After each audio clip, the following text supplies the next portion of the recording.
Men believe that by looking fierce, they will be feared, but I tell you, nothing betrays weakness more than the mask of false strength. Today, we shall unmask this illusion. We will solve the problem of why pretending to be tough destroys your power rather than securing it. Men have always believed that if they act as though they are strong, others will bow to them. Yet history, philosophy, and the very nature of power itself reveal the opposite truth. The more one acts tough, the more one exposes the fragile cracks that lie beneath. Imagine a man who shouts at his followers, who slams his fist upon the table, who raises his voice in every discussion. To the untrained eye, he seems formidable, even dangerous. But to the eyes of the cunning, to the ears of the wise, he is already defeated, for his noise is not a signal of power. It is a desperate attempt to mask insecurity. True strength requires no theater. A lion does not roar every minute to remind the jungle who it is. A king does not need to constantly scream his title for his subjects to obey. The man who acts tough reveals only that his foundation is weak, and that without constant display, his authority would vanish. Think of the ruler who surrounds himself with soldiers, flaunting their weapons at every corner. Does he appear strong? No. He reveals instead that he lives in fear of rebellion, that his power is brittle, that his enemies are many.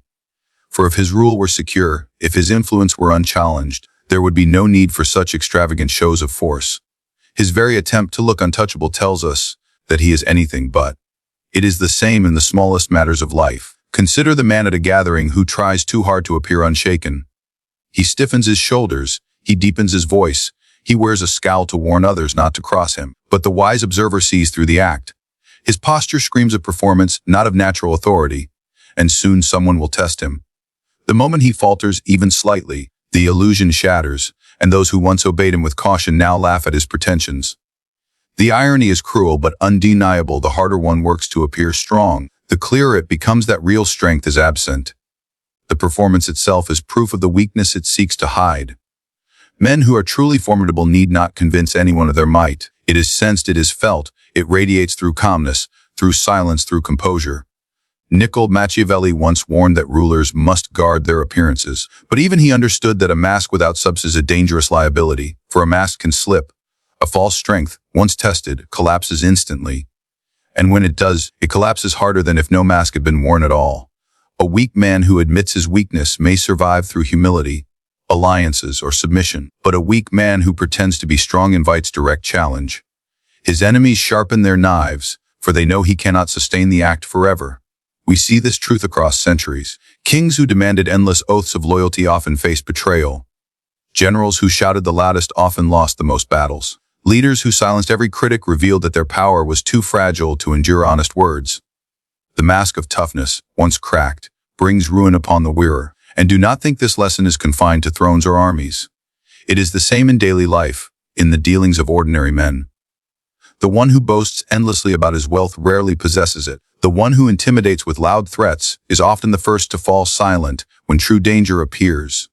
The one who acts invincible in front of friends is often the one who suffers most alone. Their entire existence becomes a prison, chained to an illusion they must defend every waking moment. There is also another danger in acting tough. It breeds enemies faster than it wins respect. A man who displays false strength draws challengers, eager to test him, eager to expose the truth. Each display invites confrontation, and each confrontation brings him closer to being unmasked. Meanwhile, the truly strong man, who moves quietly and does not shout, often avoids such tests. His reputation precedes him, and few dare to strike without certainty. Understand this: the mask of false strength is not armor. It is a target. It does not protect you. It paints a bullseye upon your chest. And once the illusion fades, those who once feared you will rejoice in tearing you down. The fall of the false strong man is always celebrated, for nothing pleases men more than watching arrogance collapse. To act tough, therefore, is not merely foolish. It is self-destructive. It is a performance that cannot last, a play stage for an audience that grows more skeptical with each act. Every time the mask slips, every time the performance falters, confidence in the actor dies. Eventually, his weakness stands naked before all. The wise understand that true strength lies in restraint, in patience and silence. But the fool believes that strength lies in constant display, in shouts and threats and theatrical gestures. Yet all of these reveal not strength, but desperation. It is like the trembling man who laughs too loudly to hide his fear. The laughter does not conceal him. It exposes him even more clearly. Thus, when you see a man trying too hard to appear powerful, you must not fear him. You must study him, for within his act lies the roadmap to his downfall. Each exaggerated gesture reveals a point of insecurity. Each false display is a crack in the armor. And when the time is right, those cracks may be struck, and the illusion will crumble faster than anyone expects. It is a common mistake of rulers, leaders, and even ordinary men to believe that fear alone can secure obedience. They think that if others tremble before them, their authority will last forever. Yet history and reason alike show a bitter truth. Fear without respect is the weakest chain of all, for it breaks the moment it is tested. Consider the tyrant who rules his people with threats. His subjects bow when he appears. They lower their heads in silence, and they whisper behind closed doors. On the surface, his rule seems unshakable. Yet beneath this appearance lies a fire of resentment waiting to consume him. For though men obey his commands, they curse him in secret, and when the smallest opportunity arrives, they will turn against him with fury. This is the nature of fear. When it lacks respect, it creates compliance, but never loyalty. It commands silence, but never trust. A man may keep his head lowered today out of dread, but tomorrow he will raise his hand in rebellion the moment he senses weakness.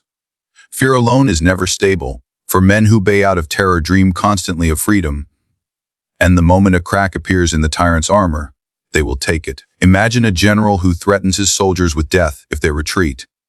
They may march forward in battle, but not out of courage or faith in his leadership. They march forward because death waits both behind and before them. Such men are dangerous not to the enemy, but to their own commander. For once fear outweighs respect, discipline turns to hatred, and hatred always seeks revenge. A commander without respect may win a battle, but he will lose the loyalty of his army. And when loyalty is lost, his fate is already sealed. Even in the lives of common men, this truth repeats itself endlessly. A father who rules his household with shouts and punishments may see his children obey his every word. Yet as they grow older, their obedience fades, replaced with distance, resentment, and rebellion. He has secured fear but lost their respect. And what is left is a hollow authority, fragile and temporary. The mistake lies in confusing obedience with loyalty. They are not the same. Obedience can be forced, but loyalty must be earned. Obedience under fear is brittle. It vanishes when the threat disappears. But loyalty born of respect endures even in hardship, even in suffering. Men will fight for the leader they respect, even when they fear death itself. But they will abandon the leader they only fear, even when abandoning him means danger. Machiavelli himself taught that it is safer for a ruler to be feared than loved, if he must choose between the two. But even he warned fear must never descend into hatred. Hatred is born when fear lacks respect.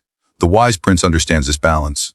He enforces discipline, yes, but he also cultivates the respect of his subjects, so that even when they fear him, they also admire him, for admiration binds men in ways that fear alone never can.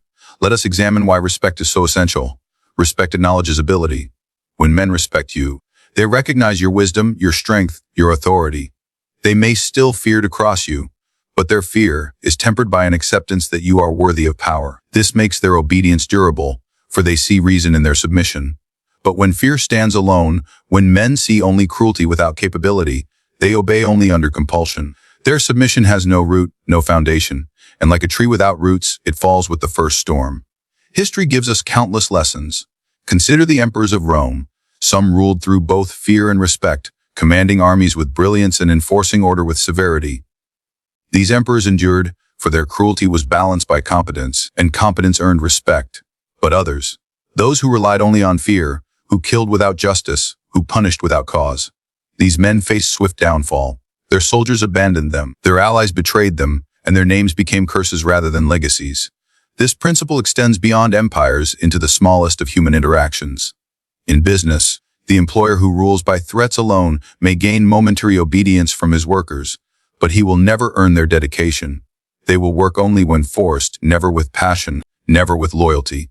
But the employer who commands both respect and authority will inspire devotion. His workers will labor for him even when he is absent, for respect endures even in silence. Respect, then, is the anchor of fear. Without it, fear is adrift, unstable, destined to be overturned. It is not that fear is useless. Fear is powerful, for it sharpens obedience and secures order. But fear without respect is like a sword without a handle. It cuts the one who wields it as much as those it strikes. It is a weapon turned inward, destroying the very authority it seeks to preserve. Understand this deeply. When men respect you, they will obey even in your absence. But when they fear you without respect, they will obey only while you watch. The moment your eyes turn away, The moment your strength is occupied elsewhere, their obedience evaporates. What you thought was control was nothing but performance, a fragile illusion that collapses when the curtain falls. And so, the leader, the ruler, the father, the commander, all must ask themselves, do men follow me because they must, or because they believe I am worthy to lead? Do they tremble at my punishment, or do they admire my capability? For if the answer is only fear, then the foundation is already cracking, and the structure will not hold for long. There is no mask heavier to wear than the mask of false strength. A man who pretends at power, who forces the world to believe he is tougher than he truly is, condemns himself to a life of endless labor, for he must maintain an illusion that consumes him more than it deceives others. Every performance has a cost, and the cost of pretending to be strong is the slow erosion of the soul. To act tough is to live as an actor on a stage, never free, never at rest, constantly aware that the mask may slip. The actor of toughness must calculate every movement, every word, every glance. He must never allow softness to show, never allow doubt to appear, never allow weakness to escape. And so, his life is not strength, it is theater. Consider the ruler who plays the part of an unshackable tyrant. Each day he rises, not to govern, but to perform. He speaks louder than necessary, he punishes harsher than needed, he postures endlessly before his subjects. But what he gains in appearance, he loses in essence. His mind is consumed not with strategy or wisdom, but with the exhausting burden of appearances. He becomes a slave to his own mask, unable to set it down, unable to breathe without it. This is the first great cost of pretending: exhaustion.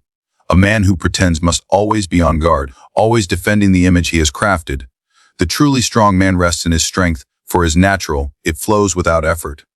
But the pretender sweats and strains, forever conscious that his illusion may be pierced. He cannot relax even in private, for his mask must be worn even before his closest allies. Over time, this weight crushes him more thoroughly than any enemy could. The second cost is blindness. When a man is obsessed with acting tough, he cannot see reality as it is. He ignores weakness rather than addressing it. He hides flaws rather than repairing them. He deceives himself in order to keep deceiving others. And when danger arrives, he's unprepared, for he has spent his life defending an image rather than building true strength. The mask blinds him to the truth of his own fragility, and so he walks into ruin with pride still painted upon his face. History is full of such men. Leaders who posed as invincible, even when their treasuries were empty. Generals who pretended to be fearless, even as their armies starved. Kings who declared themselves unshakable, even while rebellion burned at their gates. Their pretenses fooled the people for a time, but they fooled themselves most of all. And when reality tore the mask away, their collapse was swift and merciless. But the cost of pretending is not paid by rulers alone. It is paid by every man who builds his life upon illusion. Think of the one who brags constantly of his courage, yet quivers at the first real test. Think of the one who boasts of wealth, yet sinks into debt to maintain appearances. Think of the one who acts cold and unfeeling, yet aches in silence for warmth and connection. These men imprison themselves in the cages they build. Their lies become performances, not truths, and every performance must one day end. The greatest tragedy of pretending is that it robs a man of growth. To act tough is to declare, I'm already strong. But in this lie, he closes the door to becoming truly strong. For how can one improve if he must never admit weakness? How can one learn if he must always appear to know? How can one conquer himself if he pretends he is already invincible? The man who pretends to be powerful steals from him chance to gain real power. He sacrifices substance for shadow. There is also the cost of isolation. A man who wears the mask of toughness cannot allow anyone to see behind it. He cannot show vulnerability to friends for fear of exposure. He cannot confide in allies for fear of betrayal. And so, he stands alone, surrounded by walls of his own making. His mask keeps others at a distance, but it also keeps him imprisoned. In the end, his toughness leaves him not respected, not feared, but lonely. And loneliness itself breeds further weakness. For no man, however strong, thrives without allies, without trust, without the support of those who believe in him. The pretender forfeits these things in exchange for appearances. He believes that his mask will win admiration, but it wins only suspicion. For men sense when strength is false, and they do not admire the pretender. They merely tolerate him, waiting for the moment he stumbles. The final cost is collapse. Pretending can last for a time, but not forever. Sooner or later, the mask cracks, an enemy presses too hard, a test becomes too real, a challenge arises that cannot be bluffed. And in that moment, the pretender is revealed. What he feared most, exposure, comes at last and comes with twice the force, for now he must face not only defeat but humiliation. The world mocks the man who pretended to be strong, for nothing delights men more than the fall of arrogance. And so, the cost of pretending grows higher with each passing day.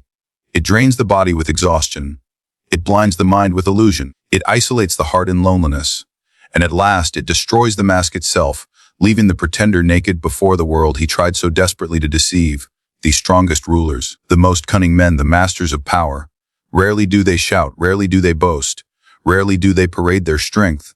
For true power is not found in noise or display, but in subtlety.